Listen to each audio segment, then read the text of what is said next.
No bending. You know what's going on. Right now, I'm working on two different projects, two different publications. You know, one is the children's book I was speaking about. Still working on the name for it. Maybe I'll call it Zera Class. I'm not sure. Still working on the name and title. And, we got some work done with it. We still doing some homework and research. Don't want to rush that one because I wanted to come out,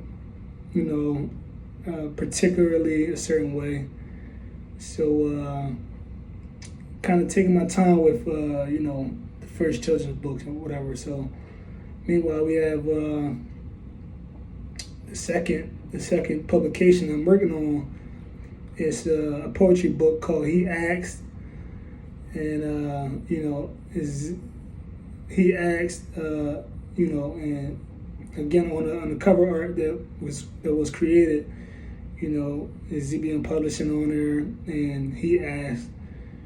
So again, we put some footwork in behind, building up some anticipation for this publication of poetry and whatnot.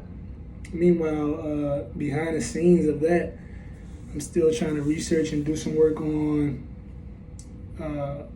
the first children's book that I'll produce. So that's just a work of art in the works. Hopefully, that comes out pretty decent. But I wanted to share something today as well. One thing about Zera Brand Monopoly, the core essence is still the same, and that's one thing we don't want to get away from. The core essence of ZBM, Zera Brand Monopoly, when I speak about Zera Brand Clothing or Zera Escaping or any potential endeavor, we always want to keep the same core foundation. Core foundation is, for the next group of children, the next generation of, Americans and foreign children, foreign kids, all around the world, all around the country, we're looking to inspire and connect and, share the core, the core makeup of Zera Brand Monopoly. So, it's a seed that we want to plant, and we want the intentions to always be positive and always come from, a positive outlook. And, sometimes that's hard to do. Sometimes it can be difficult to keep the core mission. I don't know if other entities or businesses, maybe agree with me, maybe some don't, I'm not sure. But speaking from personal experiences, throughout the course of trying to bring Zera Brand Monopoly over to the forefront, over to the surface here in America, you know what I'm saying? It's been, it's been a lot of trials and tribulations and tough hurdles, to keep the core foundation, the core mission the same. So, that's basically like reputation, you know what I'm saying? Like, you always want to keep the same reputation, you know what I'm saying? That's very important to the longevity of any business, you know what I'm saying? The longevity of any dream, the longevity of any aspiration or goal, keeping the same reputation, the same core foundation, the same core mission, the same idea, so to speak, right? So, or the same identity, right? So, that's something that we want to promote to the children, to the youth, being able to identify who you are and what you're about and standing on it and keeping it, and when times get rough, when times get great, being able to remain, steadfast, you know what I'm saying, on that path that you set out to be on and everything like that. And, again, we always want to draw it back to believing in God, you know what I'm saying, Allah, you feel me? Like, when I'm practicing Islam, you know what I'm saying? Like, so I'll say Allah, which is a God in Arabic. So, but even if you're, practicing Christianity, or some other variation of following the higher power, the Most High, the Creator of all. I always want to draw it back there. You know what I'm saying? First and foremost, because that's where the strength comes from. That's where the ability to be able to do that. You know what I'm saying? To be able to keep your identity, keep your strength, keep your steadfastness. You know what I'm saying? That's where it comes from, in my opinion, in my history of experiences. You know what I'm saying? That's where I've been, able to really see. You know what I'm saying? Like, that's where it comes from. Because again, it's not many days in the last 3,000 days where I didn't pray, or I didn't, reach out, and stand on the Quran or Bible, you know what I'm saying, or remember a verse, you know what I'm saying, or like I said, pray, or go to a masjid, or step into a church, or something of that sort. You know what I'm saying? In the last 3,000 days, right? It hasn't been many days where I haven't been connected to God some way, in some variation or form. So that's why I can actually say I'm a living witness, to anything that has been going on. I haven't lost my identity, or Zera Brand Monopoly hasn't lost the core function, the core foundation, and I can just draw it all back to, God. Thank God for that, right? So, but what I want to share today is a slight story, a slight interesting scenario, right? While I'm sitting here, I'm trying to type some stuff and edit and type, but I'll put that to the side for a second. So again, I'm just drawing it all back. That was just some detail to what I'm getting after. But the thing about Zera Brand, again, like I said, is something that was created for the youth, right? An idea that started from me chasing my own youth, right? Me going after longevity, you know what I'm saying, being able to exercise, being a kid, you know what I'm saying. So by doing that, and doing that, and chasing the idea of being able to be a kid, you know what I'm saying, for once in life, I came up with a sketch for Zera Brand clothing.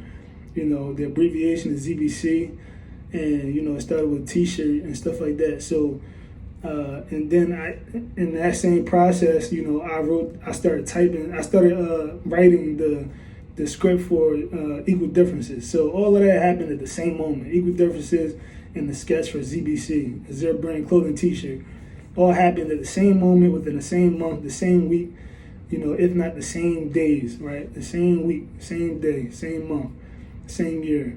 So, and I just always, kept moving with it. I kept going after that, you know what I'm saying? So, and now Equal Differences is done.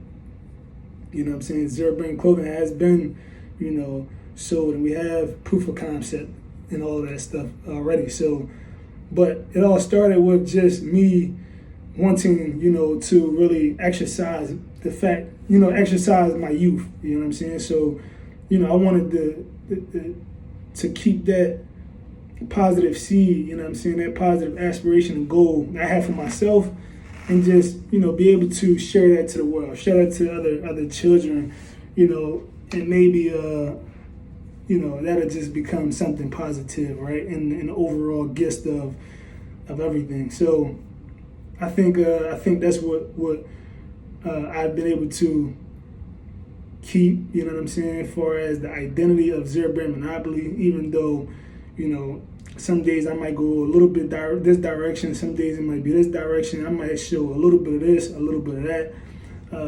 And, that's the whole point of it being Monopoly, Zera Brand Monopoly. I might show some fitness. I might show some stuff about the legal system. I might show some music stuff. I might show some poetry. I might show some lifestyle stuff, so on and so forth. I might show some stuff about how I feel about women. I might promote a little bit of this, a little bit of that, so on and so forth, Zera Brand Monopoly. So, but the core function, the core foundation is to promote and plant a seed in the existence of the world for the youth in a positive manner, right? So what I'm getting after is, today I had my ring on, right? My ring that I bought from Evry Jewels, right? And it's like teeth, like vampire teeth or something like that. It's very decent. Now I have to buy another one, right? So I had the ring on, and I think my fist had swollen up because I was when I was exercising in the gym, I was hitting a punching bag, and my fist had swollen up. So when I put the ring on, it stretched it a little bit, and when my fist had went down from swelling, then the ring was a little loose and stuff like that. So it was like, damn, I was kind of surprised that it had stretched a little bit, but my fist was kind of swollen because I was hitting a punching bag. Some of my knuckles had, some of the skin had tore and everything like that. So, long story short, I was walking on campus today, right? I was on Thomas Jefferson University campus, and I was just walking around, and I was actually reading a book that I'm reading, one of the books I'm reading, and I was, referencing different stuff. So I'm just doing some homework and reading through the book I'm reading, and all of that, incorporating some stuff and learning some stuff. I've been kind of like trying to study children's book to really figure out how to come about my own book for children and whatnot, to make it, I want to learn from other authors and stuff of that nature. So I've been just reading and studying. So as I'm reading and studying, somehow in that process of me sitting, I was like at a bus stop or something, but at the time when I was sitting at the bus stop and I was reading and studying the book I was looking at, my ring slipped off my finger. I didn't even notice it. I didn't feel it or notice it or nothing. It just slipped off and disappeared.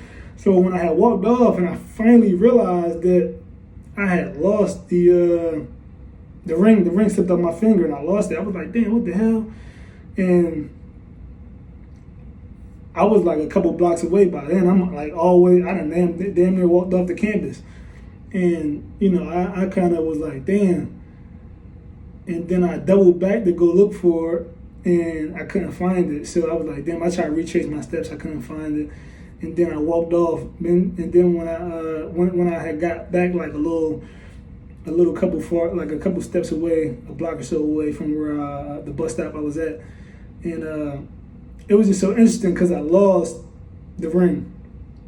And then a couple blocks away, and I was going back into like the Center City area or whatever, I seen a crack vial on the ground. So I was like, damn, it just was like a parallel for me. Like sometimes in life, it just gave me that thought, like, damn, how do I lose my ring and then I see a crack vial, right? So it's like, to me, that message was very interesting because it's like, I'm so intent and focused on, writing a book and promoting that and, putting that out, you know what I'm saying? Essentially selling it through Amazon and whatnot. And I lost my ring. And then I see a crack vial on the ground. But I'm like, damn, that's how life works sometimes. You feel me? Like, it's essentially, I'm sacrificing the idea of, selling drugs or selling crack, right? And instead, I'm working on writing a children's book, and I have this poetry book right here I'm excited about, and essentially selling that through Amazon, right? And again, shout out to Amazon. Hopefully we get some more subscribers to Kindle Unlimited, and they'll be able to tap right into the book and stuff like that. I think it's $10 a month or something, and that's all fine. You know what I'm saying? I'm not, I haven't really. I made some royalties from my Amazon partnership or whatever, but so that's pretty decent. You know what I'm saying, and everything like that. But I haven't really seen a great turnaround from any of the work I've been doing for as my literature. But yeah, again, I'll say it again, you know what I'm saying? Like we definitely seen royalties from the Amazon account and everything like that. So I appreciate the Amazon partnership right there like that. But essentially I'm sacrificing the idea of selling drugs or doing something negative, and I'm just working on something positive, which is the literature. So when I lost the ring and I walked down the street and I seen a crack vial, I was like, damn, I lost the ring, but now I'm walking down the street and I see a crack vial. So in my head, that just translated right into my head, like, damn, I'm looking for something that I lost and I can't find it. But now I see something else on the ground and it's not something I want, right? So, it all drew back to, how in life, we have to sacrifice some things, and stuff like that. So, again, speaking for the youth, right? Speaking to the youth, speaking for the youth.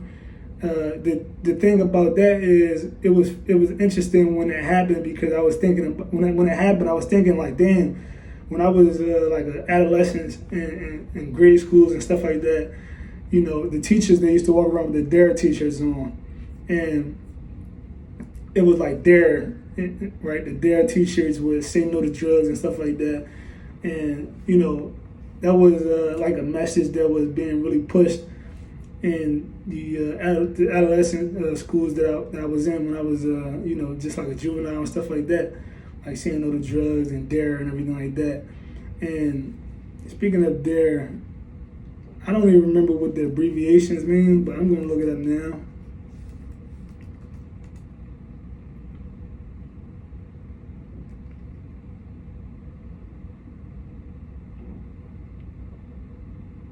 So the D.A.R.E abbreviations is Drug Abuse Resistance Education, is what the D.A.R.E abbreviations meant, what they mean. That's what it means. Drug Abuse Resistance Education. And growing up, I never knew that that's what the abbreviation mean. I just always knew like say no to drugs is what, like D.A.R.E say no to drugs. That's what the t-shirts always said. So, that was something that the teachers in my grade schools was definitely like influencing us with, the D.A.R.E t-shirts and, saying no to drugs and stuff like that. And it's just interesting, like, to like grow up, you know what I'm saying? And then you see people like Freeway Rick Ross get approached by some kind of drug dealer or something like that, and he ain't say no to the drugs. You know what I'm saying? He said yes to the drugs, and look at what happened. He did 10 years in prison, and everything else that happened with him, and everything like that. And just to find out it was a whole setup, and so on and so forth. The list is ridiculous. You know what I'm saying? It's a whole lot of names on the list of people that didn't say no to the drug opportunity or the drug use. And it just turned out to be a setup, you know what I'm saying? That's just the history of what's been going on in America, you know what I'm saying? So that's why it's interesting to grow up and see, and see how things turned out for as some of those stories go, and to have it all draw back to like the D.A.R.E programs and stuff like that, drug abuse resistance education, saying no to drugs and stuff like that. I just walked down the street and had a natural experience, you know what I'm saying? Like I literally lost the ring I was wearing on my finger, and I was looking for it and I couldn't find it, but I just kept it moving, and then I see a crack vial on the ground. Now I'm looking like, damn, I should have picked it up and thrown it in the trash. But instead, I just kept it moving. I didn't even want to touch it or nothing, but I was just looking like, damn, that's pretty interesting, because that's, again, it all leads back to my next thought, which was like, you have to sacrifice some things, in order to get to where you want to be, or to, keep your identity, you know what I'm saying, if that's what you really want to do. And that's another thing draws me to my next point. You have to know what you want, you know what I'm saying, as well. So ZBM No Bender, he asked Zera Brand Monopoly Publishing, we're working on the next book coming up, and drug abuse resistance education, saying no to drugs, kids, is something that we'll continue to incorporate into everything we do and everything like that. God bless, man. It's a positive message, even through, you know what I'm saying, any adversity or trials and tribulations, you know what I'm saying, and what have you, you know what I'm saying? Like, You already know what's going on, man. Carlos Zeta, stupid on the balls, 10 toes, no bending.